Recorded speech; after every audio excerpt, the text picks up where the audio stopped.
Assalamualaikum warahmatullahi wabarakatuh. Bismillahirrahmanirrahim. Alhamdulillahirabbil alamin. Wassalatu wassalamu ala nabiyyina Muhammadin wa ala alihi wa sahbihi ajma'in. Rabbi shrah li sadri wa yassir li amri wahlul 'uqdatam min lisani yafqahu qawli. Wa qala Allah ta'ala fil Qur'anil Karim, a'udzu billahi minasy syaithanir rajim. Bismillahirrahmanirrahim. Am hasibtum an tadkhulul jannata wa lamma ya'lamillahu alladziina jahadu minkum wa ya'lamas sabirin. Hadirin jamaah kaum muslimin wal muslimat rahimakumullah. Mungkin kita masih ingat peristiwa 12 tahun yang lalu, tapi ini peristiwa yang mengenakan karena seluruh masyarakat Indonesia itu memberikan apresiasi, yaitu tentang lagu yang didendangkan oleh Norman Kamaru. Masih ingat tahun 2011, jadi sudah 12 tahun. Tapi bukan lagunya yang saya sampaikan, tetapi adalah pesan dari atasan Norman Kamaru terhadap apa yang telah diraih, prestasi yang diraih oleh bawahannya itu. Ada 4 pesan yang mungkin masih ingat. Kalau saya tanya mungkin nggak ada yang ingat ya. Saya ingat itu saya tulis, saya buka-buka masih ada gitu kan. Yang pertama, pesan luhur yang telah diberikan oleh atasannya itu adalah, hendaklah kamu Norman Kamaru menjadi orang yang selalu bersyukur.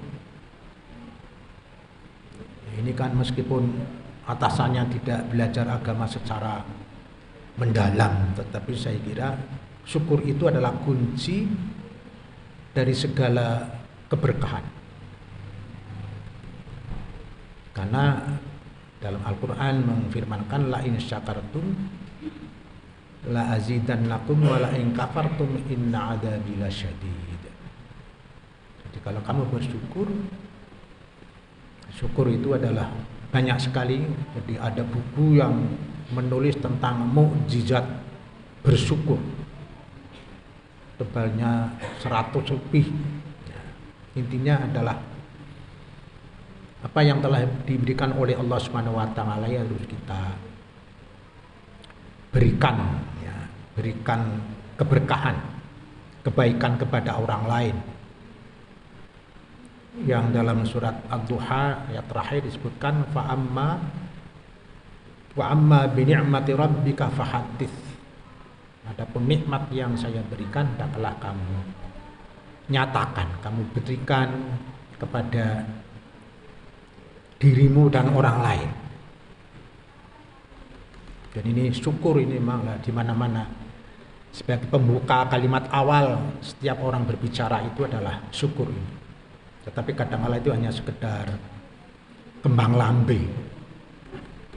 Artinya tidak menjadi menjadi semacam karakteristik dalam setiap aktivitas manusia yang kaitannya dengan bersyukur. Yang syukur ini adalah memang membutuhkan adanya ketangguhan, atau dalam pengertian lain adalah membutuhkan adanya kesabaran di dalam kita menerjemahkan segala hal yang terkait dengan tugas dan kewajiban kita. Pesan yang kedua adalah jangan sombong. Nah, sombong ini memang menjadi menjadi keunggulan ya bagi manusia, mungkin karena kedudukan, karena pangkat, karena ilmu, karena harta. Itu kalau tidak pandai-pandai mengelola, atau dalam istilah menternya adalah pandai-pandai mengolah, memanage, itu akan menjadi ladang kesombongan. Jadi sombong itu kan diantaranya adalah menolak tentang kebaikan orang lain dan juga mengaku dirinya sebagai orang yang superior. Jadi kalau sudah seperti itu memang itu penyakit manusia yang tidak hanya di kalangan-kalangan atas tapi juga kalangan-kalangan bawah juga. Termasuk yang sering saya berkali-kali kalau ada orang berpapasan tidak menyapa, itu juga termasuk sombong. Jadi sombong itu maksudnya tidak mempedulikan orang lain. Padahal dalam Islam itu kan sering saya sampaikan bahwasanya apabila dua orang berpapasan, kalau dia mengucapkan salam itu bagian dari kewajiban, dan bagi yang menerima adalah bagian dari sunnah. Dan itu adalah ajaran Islam yang itu dilakukan tidak hanya kepada orang yang kenal ataupun kepada orang yang tidak kenal. Coba kalau Bapak Ibu sekalian ketemu dengan saya yang mungkin belum pernah melihat wajah saya, mungkin tidak pernah menyapa. Mahasiswa yang saya tidak ngajar di dalam kelas itu ya kalau lewat ya lewat saja. Saya sudah mendelik tapi mahasiswa juga acuh aja gitu. Dan itu diajarkan katanya moral Pancasila. Jadi kadang-kala kita hanya berhenti dalam bibir ya, dalam ungkapan, tetapi tidak sampai kepada karakteristiknya. Jadi memang membangun karakteristik kita sebagai orang yang betul-betul baik itu sulit. Jadi kalau hanya membangun dalam konteks keduniaan itu gampang, membangun rumah, membangun citra itu gampang, tetapi membangun karakteristik itu sulit. Jadi makanya kita harus menghindari hal-hal yang bersifat kesombongan. Jadi makanya di dalam bulan puasa ini kan untuk menghindari kesombongan itu kita diperintahkan untuk memperbanyak memberikan kepada orang lain, sedekah macam-macam itu ya. Buka. Yang buka itu adalah memang pahalanya sangat banyak. Barang siapa yang memberikan buka kepada orang yang berbuka itu, maka dia akan mendapatkan pahalanya orang yang berbuka dan pahalanya dirinya yang memberikan buka. Jadi kalau di sini ada buka bersama itu ya, jumlahnya 200, maka yang memberikan derma buka itu adalah dia minimalnya mendapat 200 pahala. Itu matematiknya seperti itu. Ya memang kita kebanyakan senangnya kepada matematik, hitungan-hitungan. Saya mengerjakan ini dapat berapa, gitu kan. Nah, itu yang kaitannya dengan kesombongan. Yang ketiga itu adalah kita harus, kamu, ya ini pesan karena pesan, kamu harus selalu menjaga etika.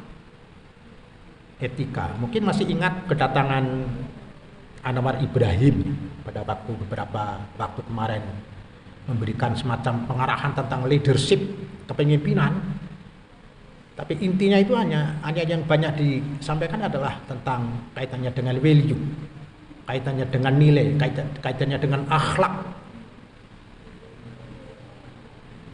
Karena di dalam nandomanya dikatakan innamal umamul akhlaqu ma baqiyat fa in humu dhahabat akhlaquhum dhahabu. Jadi tegaknya suatu masyarakat, tegaknya suatu bangsa itu adalah tergantung dari tegaknya akhlak, etika. Kalau rusak akhlaknya, maka juga rusaklah masyarakatnya. Di Indonesia masih banyak hal-hal yang bersifat kriminalis, banyak kelitih-kelitih segala macam, itu memang ya meskipun itu bagian dari menguji kita ya, menguji kesabaran, menguji ketangguhan kita. Tetapi kan dalam konteks Islam itu memang kalau ada orang seperti itu harus asyidda 'alal kuffar, harus kita sikapi dengan tegas. Tidak boleh ya, karena mereka sudah hampir 100% sudah dimasuki dengan nafsu setan. Jadi harus dikalahkan dengan 100 plusnya dengan kebaikan itu. Jadi ini etika akhlak itu menjadi nomor satu di dalam hidup dan kehidupan kita semuanya.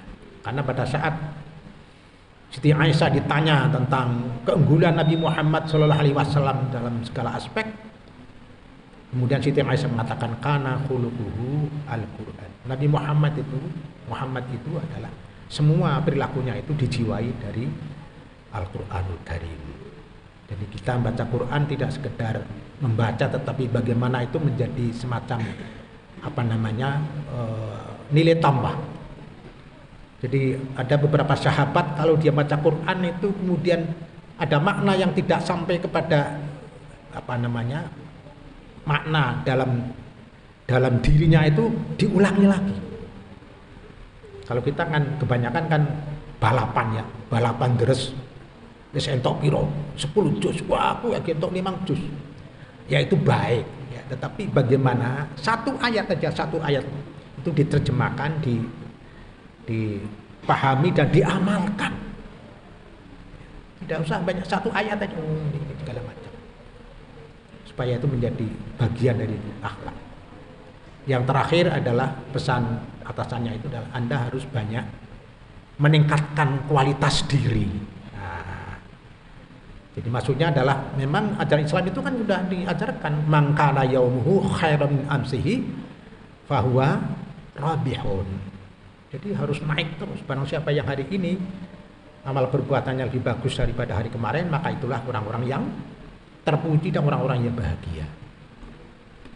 Jadi memang grafik kita harus seperti itu. Jadi grafik dalam pengertian amal solehnya harus kita tingkatkan dan kita kurangi amal salahnya. Nah, jadi antara amal salah dengan amal soleh itu kadang-kala selalu berhampiran. Jadi ini saya kira 4 pesan luhur yang itu juga dipetik dari beberapa ajaran-ajaran Islam, yang itu bagian dari cara kita mengisi hidup kita itu menjadi orang-orang yang hasanah fid dunya wa hasanah fil akhirah. Demikian apa yang kami sampaikan, sudah melebihi 15 menit ya. Kurang lebihnya mohon maaf. Assalamualaikum warahmatullahi wabarakatuh.